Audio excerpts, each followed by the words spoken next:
mi hija, traigo a ti. Mi hija, traigo a ti. Mi hijo. El asunto es que en el momento en que papá trajo al muchacho a Jesús, porque oyó que Jesús estaba allí. Jesús estaba en el monte con Pedro, Juan y Jacobo. Pero entonces, porque se sabía que los que caminaban con Jesús también tenían autoridad, obviamente este papá se lo dio, entonces se lo trajo a los discípulos. El problema es el siguiente, hermano, y el papá lo está narrando. Siga conmigo.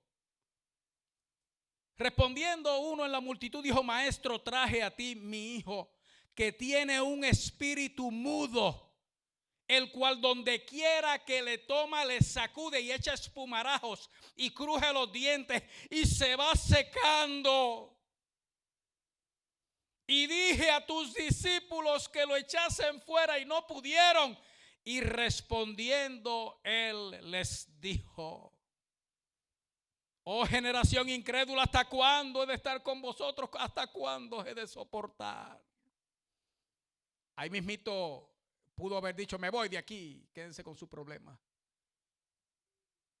Pero aún en medio de toda aquella incredulidad, oh generación incrédula, ¿hasta cuándo voy a estar con ustedes? ¿Hasta cuándo los voy a soportar? Hermano, y el Señor es tan bueno que después que dice eso, usted sabe lo que dice: tráigamelo. Tráigamelo. Nosotros tenemos problemas, hermanos, de incredulidad. Los tenemos, hermano. Con todo y eso, ¿sabe lo que está diciendo Jesús hoy? Tráemelo. Tráeme el problema. Ya sabemos que el problema no es solamente la condición del muchacho, sino que ya Jesús señaló la raíz del problema: nuestra incredulidad. Ya hay dos problemas: hay un muchacho endemoniado, hay un hijo con problemas y nosotros, nuestra propia incredulidad. Con todo y eso, Jesús está diciendo esta noche, por encima del problema y por encima de nuestra incredulidad, te está diciendo: ese problema, tráemelo, tráemelo. Oye bien, iglesia. Y entonces Jesús le hace unas preguntas al Padre. Verso 25, vaya conmigo al verso 25. Verso 20, verso 20. Y se lo trajeron. Generación incrédula, perversa. ¿Hasta cuándo lo voy? Tráigame al muchacho. Hermano, ¿y qué es lo que había que hacer? Traérselo. Y se lo trajeron. Hoy nosotros le vamos a traer el problema aquí a Jesús. Porque si el problema es una influencia espiritual maligna, en una palabra, ¿cómo se llama eso? ¿Cómo se llama eso? Una influencia espiritual maligna. Un demonio. O 1000 demonios. Usted sabe que hay una expresión que dice así, ¿verdad? No, es un problema de 1000 demonios. Hermano, sea uno o sea 1000, o sea una legión, que son más de 4000. Escúcheme bien. Y cuando el Espíritu vio a Jesús, porque ese es el asunto, hermano. El asunto no es que el problema me siga viendo a mí y yo siga viendo al problema. El asunto hoy es que mi problema vea a Jesús, porque Jesús es la solución de ese problema. Oiga, y cuando el Espíritu vio a Jesús, sacudió con violencia al muchacho, quien cayendo en tierra se revolcaba echando espumarajo. Verso 25, salte todo lo demás. Vaya al verso 25. Y cuando Jesús vio que la multitud se agolpaba, reprendió al espíritu inmundo diciéndole: espíritu mudo y sordo, yo te mando, sal de él y no entres más en él. No es solamente te vas a ir, es te vas a ir y nunca más vas a volver. ¿Y usted cree que el Espíritu se puso a discutir con el Señor, hermano? No, no, porque si esa cosa mala ve a uno, hermano, se le ríe a uno en la cara. Pero si te ve a ti, y donde te ve a ti, ve a Jesús, hermano. Dice que cuando vio a Jesús se revolcó. Y cuando, eso fue viéndolo, hermano. Y cuando Jesús le habló y le dijo, sal de él y no entres más en él. Y habló Jesús. Oiga, hermano. 26.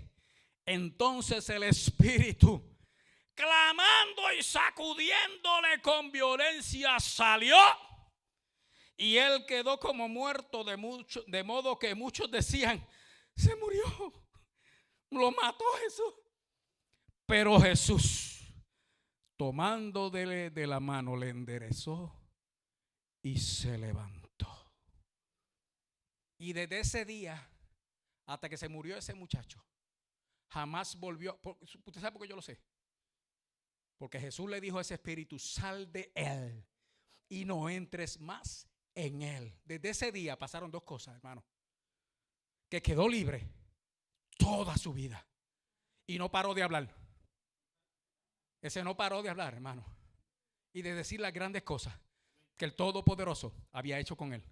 Pero usted sabe que tuvo que hacer esa gente, hermano, por encima de su incredulidad. Porque Jesús le dijo, incrédulo. Digo, no, aquí el primer problema es ese, la incredulidad. Y si usted se da cuenta, no solamente enfrentó a aquella generación diciéndole a esta gente, pero chicos, ¿qué problema el de ustedes? ¿Hasta cuándo lo voy a soportar con tanta incredulidad? Pero tráiganmelo al muchacho. Después los discípulos le dicen, hermano, yo me los imagino a ellos así como que, ¿qué pasó, Señor? Que no pudimos. En Marcos no lo dice, pero en otro de los evangelios dice, por vuestra poca fe. Y entonces dice, y este género no sale si no es con oración y ayuno. Pero hoy estamos aquí orando, ¿verdad, hermano? Así que algo va a pasar. Oh, perdón, hermano, ya algo está pasando. Porque usted sabe que el que dijo sal de él y no entres más en él, es el mismo que está aquí ahora diciéndole, hermano, al problema que es de esa naturaleza, sal de él, sal de ella y no entres más en ella. En el nombre de Jesús. Capítulo 8, hermano. En el capítulo 8 ahora. Mire, un problema parecido, hermano. Una situación semejante. En el verso, capítulo 7, verso 31. Capítulo 7, verso 31. ¿Está ahí conmigo, hermano? Volviendo a salir de la región de Tiro, vino por Sidón, al mar de Galilea, pasando por la región de Decápolis. Escucha el verso 32, hermano. El verso 32. Y le trajeron. Y le trajeron. Déjeme decirle algo, hermano. En aquel tiempo no es que el Señor andaba de puerta en puerta. ¿Hay algún problema aquí? ¿Hay alguna situación aquí? La gente había oído hablar de Jesús. Y cuando la gente escuchó hablar de Jesús, ¿usted sabe qué hacían? Salían a él, iban donde él y le traían su problema, y le traían su situación, y le traían su circunstancia a él. ¿Usted sabe cómo se llama eso, hermano? Eso se llama hoy en día oración, que es donde nosotros vamos donde él. Y le llevamos nuestras penas a él y nuestras cargas a él y nuestros problemas a él, pero lo adoramos a él y lo bendecimos a él y nos acercamos a él. Trae tu problema. Escuche bien lo que dice aquí. Y le trajeron un sordo y tartamudo. Ay, otro endemoniado. Escuche bien, hermano. Parece algo semejante. Pero mire bien, le trajeron un sordo y tartamudo y le rogaron que le pusiera la mano encima. Hermano, no vayamos donde el Señor diciéndole lo que Él tiene que hacer. Vayamos humillados, hermano, y dejemos que el Señor haga lo que Él sabe que tiene que hacer. Porque es que nosotros, mira, Señor, esto es lo que yo quiero que tú hagas. No, hermano, no, Señor, aquí yo estoy tomando decisiones, yo soy un fracaso. Pero tú no has fallado ni una. Cada vez que tú decides algo, eso es y eso sale bien. Así que mejor yo me dejo llevar por ti, por tu voluntad. Y haz tu voluntad conmigo en mi vida, que yo decirte a ti lo que tú tienes que hacer, Señor. Haz conmigo como tú quieras. Porque esta gente se lo llevaron, hermano. Eso está bueno. Le trajeron un sordo y tartamudo. Pero entonces le dieron las instrucciones. No, ponle la mano encima. Sí, mira, ponle la mano encima, Señor, que ya con eso tiene. Ya nosotros tenemos experiencia. Ya sabemos lo que hay que hacer. Ponle la mano encima. Oiga, y el Señor se hizo el sordo. Verso 33, hermano. Y tomándole aparte de la gente. Yo creo que ponle la mano encima. Yo imagino que lo que le dijo al tartamudo fue: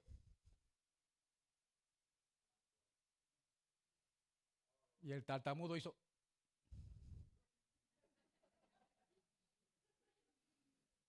Porque este era sordo y era mudo, hermano, pero ni era ciego ni era bruto. Y lo sacó de entre la gente que le estaban diciendo al Señor cómo tenía que ministrarle y qué era lo que tenía que hacer por él, hermano. Escuche bien. Lo tomó aparte de la gente. Metió los dedos en las orejas de él. Y escupiendo, tocó su lengua. Mira, hermano, ese verso ha sido motivo de interpretaciones y polémicas que usted no tiene idea.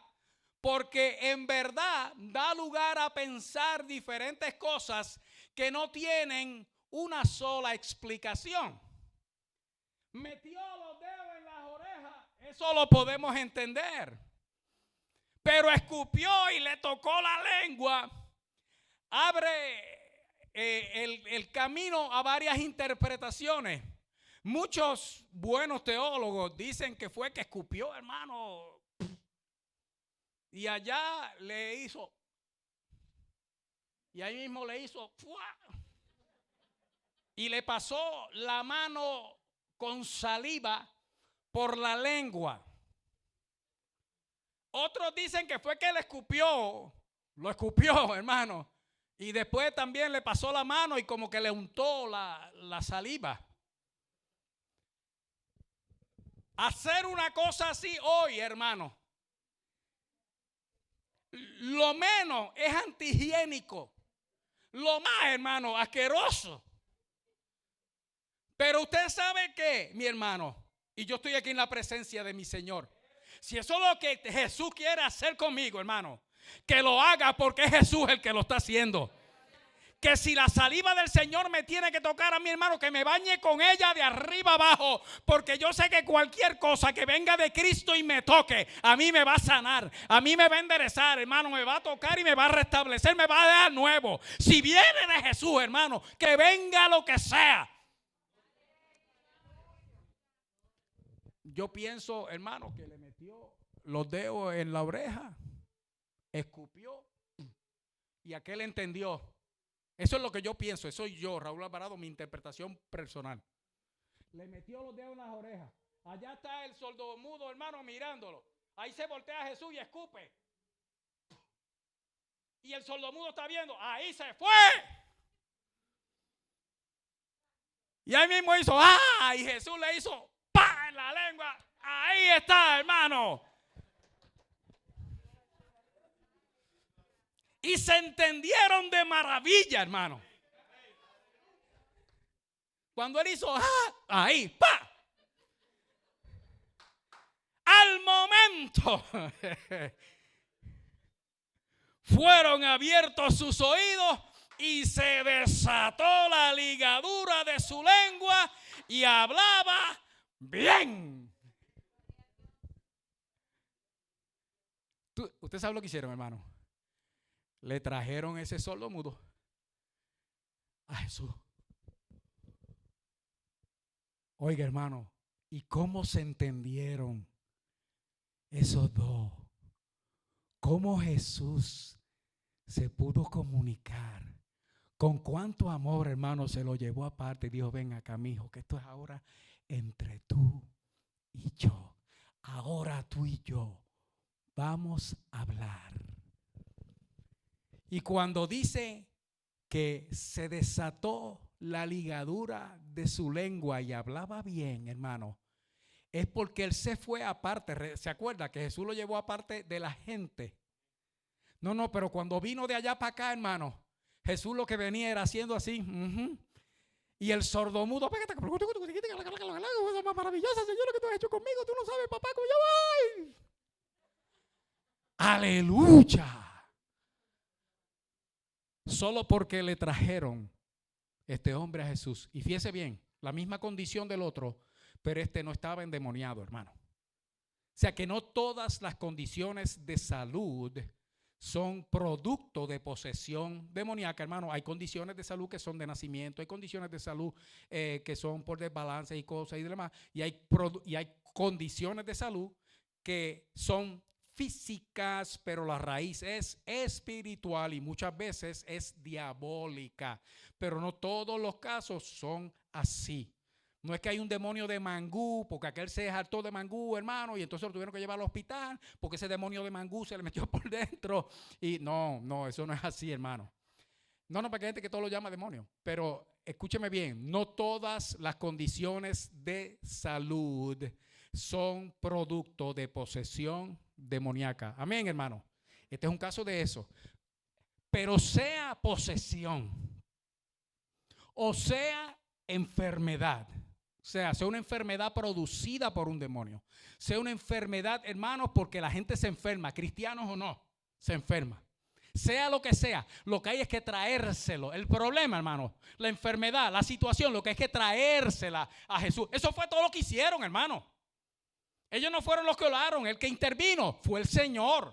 Oiga bien, ahí mismo en el capítulo 6. Porque aquí vimos dos casos, hermano, el Señor tratando con un caso en particular. Vaya al final del capítulo 6, verso 53. Amén. Terminada la travesía, vinieron a tierra de Genesaret y arribaron a la orilla. Y saliendo ellos de la barca, enseguida la gente le conoció. Y recorriendo toda la tierra de alrededor, comenzaron a traer de todas partes enfermos en lechos a donde oían que estaba. ¿Está viendo eso, hermano? La gente le reconoció, y escuche bien, de todas partes. La gente le traía donde oían que Jesús, mira, está en Genesaret, para allá es que vamos. Y agarraban su problema, agarraban su enfermo, agarraban su situación, hermano. Y para donde ellos oían que Jesús estaba, allí iba la gente a llevarle su problema, su enfermo, su situación, su enfermedad, lo que fuera. Oiga bien, hermano, pero se lo traían a Jesús. Por eso dice en el verso 55, comenzaron a traer de todas partes. Y entonces dice el verso 56, y donde quiera que entraba, en aldeas, ciudades o campos, ponían en las calles, la gente le traía a los enfermos, los ponían en las calles, a los que estaban enfermos, y les rogaban. ¿Sabe cuál era el ruego de esta multitud, hermano? Oiga bien, que les dejase tocar siquiera el borde de su manto. ¿Usted ha escuchado eso antes, hermano? ¿Usted sabe cuántas veces nosotros hemos oído hablar de la mujer del flujo de sangre y cómo esta mujer, atravesando, hermanos, toda clase de vicisitudes, aquella multitud que era contraria al propósito de ella, aún por encima de todo, ella pudo, hermano, llegar hasta que tocó el manto de Jesús y quedó sana? Ese no es el único caso, hermano. Porque aquella gente de todos los campos y las ciudades, cuando oían que Jesús estaba en un lugar, le traían los enfermos, lo ponían en la calle y había un ruego entre la multitud: Señor, deja que tan siquiera toquen el borde de tu manto. Oiga esto, hermano, y termina el verso 56 diciendo: ¿y cuántos, hermanos? ¿Y cuántos, hermanos? Usted sabe la definición de todo, ¿verdad, hermano? Todos, quiere decir, este es el diccionario de la Real Academia Española de la Lengua. Todos quiere decir todos. Todos los que le tocaban quedaban sanos. Y aquí estamos viendo, hermanos, que era una multitud de gente. Solamente oyeron que Jesús estaba allí. Y entonces le traían al Señor sus problemas. Vamos a traerle nuestros problemas al Señor. Vamos a estar de pie, iglesia.